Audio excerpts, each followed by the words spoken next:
Sa nakaraang video natapos tayo kung saan makikita natin ang ating bida nakatayo habang pinapakiramdaman niya ang sarili niya na parang as-asin.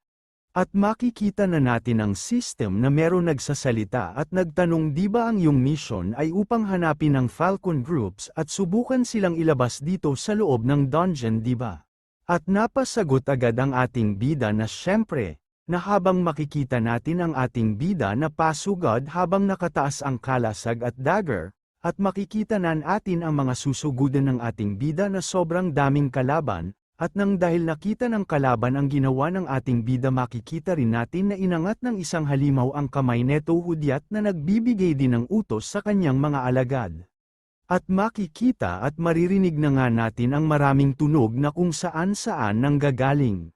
At sa mga tunog na yun makikita natin ang ating bida na nakatingin sa lahat ng kanyang papaslangin at nagtuloy-tuloy pa nga ang mga tunog. At nang dahil dun makikita na natin na nagsalita na naman ang halimaw na kung paano kung wala kang makuha or mailabas kahit isa mula sa Falcon Group Hunter mababaliwala lahat ng pinaghirapan mo at wala ka rin makukuwang kahit isang reward.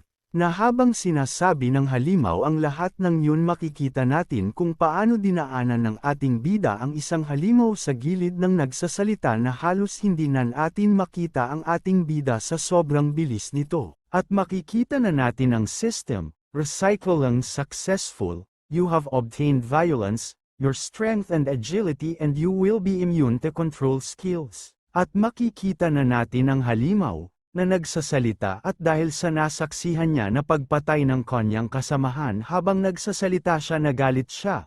At makikita na natin dinaanan na rin ng dagger ng ating bida ang kanina pang maingay na salita ng salita. Pero hindi pera nagpapigil ang halimaw dahil nagbitaw pera nito ng isang tanong, ano nakita mo na ba ang hinahanap mong Falcon Group dito sa dungeon?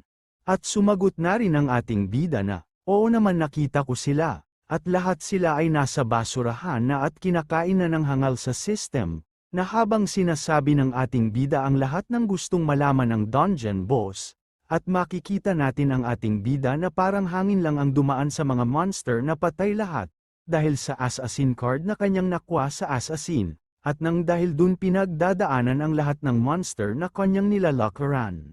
At makikita na rin natin ang hangal, na habang pinapatay ng bida ang lahat ng madaanan nito isa-isa pinagkukwa papuntang basurahan upang lumakas pa ang ating bida. At makikita na natin ang boss, at napasabi anong basurahan, at sinabi ng ating bida oo at tinapon ko sila dun, at kinaladkad sila ng hangal papunta doon, at sinabi na rin ng ating bida na huwag kang mag-alala susunod ka na sa kanila. At makikita na nga natin ang kamay na nilakihan pa nga ng hangal upang makuha ang dungeon boss. At makikita na natin ang building ng Abyss Supervisor Committee, Interrogation Room. At sinabi pa ng isa pang kakaiba sa'yo nakita ka namin level 1 ka lang at kakaiba ito at hindi pa namin nakita ito sa talang buhay namin. At napatawa ang hangal na parang baliw, at napasabi ayun na nga ang sinasabi ko sa inyo. Kinuha ng basurahan ang lahat dahil sa inutos ng taong basura na yun. At makikita pa rin natin ang panginginig ng hangal, at makikita natin ang dalawang nagtatanong na parang tanga na meron iniisip, na parang baliw ito, at muling inulit ang sinabi pumasok kayo sa dungeon na sobrang taas ng antas at sa loob meron kang nakitang na kumakain na halimaw na basurahan at niluwa ka at pagtapos na wala ang level mo at lahat ng skill mo. Na parang natawa ang dalawa, kaya sinabi ng hangal hindi ako nagsisinungaling sa inyo. B-rank Abyss entrance at makikita ang ating bida na pumunta ito sa black market upang mabenta niya ang lahat ng nakuha niya sa dungeon, pero dahil ito ay isang black market 30% lang ng pagbibintahan ng lahat ng dala nito mula sa lahat ng nakuha niya, kaya wala nang magagawa ang ating bida dahil marami siyang utang na kailangan bayaran. At napasabi pa ang ating bida sobrang laki pa ang natira sa mga utang ko, at sinabi ng ating bida kung lagi kong gagamitin ang hangal sa system at makita ng ibang tao sigurado ako isusumbong nila ako at natatakot ako dumating sa sitwasyon na yun. At pahabol pa ng ating bida na hindi rin maniniwala ang mga yun sa akin kung sasabihin ko na nakakuha ako ng kakaibang nakatagong job at sure ako iimbestigahan nila ako at aabot ito sa maraming taon, at makikita natin ang ating bida na tinitignan ang marka sa kanyang kamay. Kaya napasabi ang ating bida na, mas maganda nang walang makaalam upang makagalaw ako ng maayos at kumita ng pera. Dahil pumunta ang bida sa B-rank dungeon, makikita natin ang ating bida sa mga hunter na nakikinig sa sinasabi ng captain sa unahan, at sinabi ng captain, hindi biro ang papasukin natin, sobrang delikado, maaring kayong mamatay sa loob. Dahil sobrang hirap ng dungeon na ito, kaya ang makukuha ninyong reward ay magiging 2 beses ang may tataas. Kaya ang pwede lang makasama sa dungeon raid na ito ang mga nag-job changed na dahil isa itong level B dungeon. Kaya lahat ng gusto sumali lumapit na kayo at mag-fill up sa papel. Dahil sa narinig ng ating bida ang job changed lang ang pwede, dali-dali siyang nagtanong kung pwede ba ako. Kaya sinabi ng captain, ano ang antas mo ngayon? Na parang nagtataka sa ating bida. Kaya taas noong sumagot ang ating bida, Scavenger level 1, kaya sa sinabi ng ating bida makikita natin, ang 2 hunter sa likod ng ating bida na lumaki ang mata sa sobrang bigla at isang parang tanga. Kaya dahil sa sinabi ng ating bida, napatawa ang lahat, at napasabi ang captain habang tumatawa, ikaw na nag-iisang basura, ang lakas ng loob mo na tawagin ang sarili mo na job changer. Sa dami ng hunter dito, ikaw pa ang unang lumapit upang magyabang sa trabaho mo. At napasabi ang ating bida, hindi naman ganun captain, pwede ko malinis agad ang mga napatay ng team at itapon upang hindi malaman ng ibang halimaw na meron ibang tao sa loob ng dungeon, at pag nagpapahinga kayo pwede ako magbantay upang maging safe ang lahat. Di ba maganda naman ang plano ko? At makikita na nating biglang tumahimik sa loob ng dungeon dahil sa sinabi ng ating bida. Ngunit biglang meron gumawa ng ingay upang makuha ang atensyon ng lahat. At maririnig na natin ang mga hunter na unang nakapansin sa gumawa ng ingay.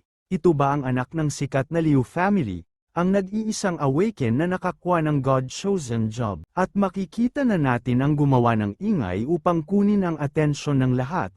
At napasabi, kunin mo na yan at huwag ka na kumuha ng iba dahil sakto na tayong lahat para sa dungeon. At kilalanin natin muna ang bagong character, it's the rising star of the hunting group, also known as the God-chosen child, Liu Xingran. Pero etong mahinang ito nakikita mo naman na isa lang level 1 at isang baguhan at wala pang napapatunayan sa sarili. At dahil sa narinig ni Liu, ang sinabi ng mayabang na hunter, wala ako pakialam kung baguhan lang siya at kahit level 1 pa siya, bakit kayong lahat dito dumaan din naman kayo sa pagiging mahina, di ba? At napasabi na nga ang ating bida na malapit na naman ako alisin sa team, pero hindi naman ito ang unang pagkakataon na gumanap ako sa papel ng isang pagiging basura, at nagsalita na nga ang hangal, yes Miss Liu, basta ikaw lang ang aming ililigtas kung magkakaroon mang masamang mangyari, dahil nasa lupain mo kami, ikaw parent ang masusunod. At makikita na nga natin si Miss Liu na napatingin sa ating bida. At dahil sa ginawa ni Miss Liu parang tanga na naman ang ating bida. At makikita natin ang ating bida na biglang napaisip na parang meron siyang naalala dahil sa pagkakita niya kay Miss Liu. Ayun, naalala ko na, ayun yung time na nangyari dati noong 2 years ago. At makikita natin na putol ang sword ni Miss Liu. At muli natin makikita si Miss Liu na parang nagulat sa kanyang nasaksihan. At ayun na nga makikita natin ang isang tao na may hawak ng kahoy na stick at pinipigilan gamit ang kamay, at hindi pero nawawala ang pagkagulat ni Miss Liu sa nakikita niya. At makikita na natin kung sino ang may hawak ng stick na kahoy. Ayun naman pala ang ating bida. At makikita natin na tinamaan ang halimaw na bear sa weak point nito upang lumabas na naman ang system na 1 point of critical damage dealt. At ayun na nga makikita natin ang ating bida na habang nakatayo at nakatingin sa bear na napatay niya. At dahil sa nakikita ni Miss Liu, nagulat siya at nabigla sa pangyayari. At kaya napatayo na si Miss Liu at napatanong, ikaw ba yung tagakwa ng mga naiiwan ng mga hunter na basura? At idinugtong pa ni Miss Liu, paano mo nagawang patayin ang isang demon beasts? At makikita natin ang ating bida na parang nanginginig. At bigla na lang itinaas ng ating bida ang kanyang kamay sabay sumigaw, "Ito ang una kong pagkakataon upang makapatay ng halimaw, nang dahil dito nagkaroon ako ng kauna-unahang 1% experience." At makikita natin si Miss Liu na parang nabigla na naman sa ginawa ng ating bida. At napalingon na nga ang ating bida kay Miss Liu at napasabi, "Hindi ko inaasahan ang ganito dahil naririnig ko lang sa iba kung paano sila nag-level up kaya sinubukan ko." At napatanong na nga si Miss Liu, "Ganito talaga ang paraan mo para makakuha lang ng experience. Bakit mo ito ginagawa?" At sumagot na nga ang ating bida, "Para kumita ng pera hindi ba halata? Kaya makikita na natin si Miss Liu na mukhang tanga na rin, dahil sa narinig niya sa ating bida." At napasabi na nga si Miss Liu nang hindi ako naniniwala sa ganitong paraan para lang makakuha ng experience.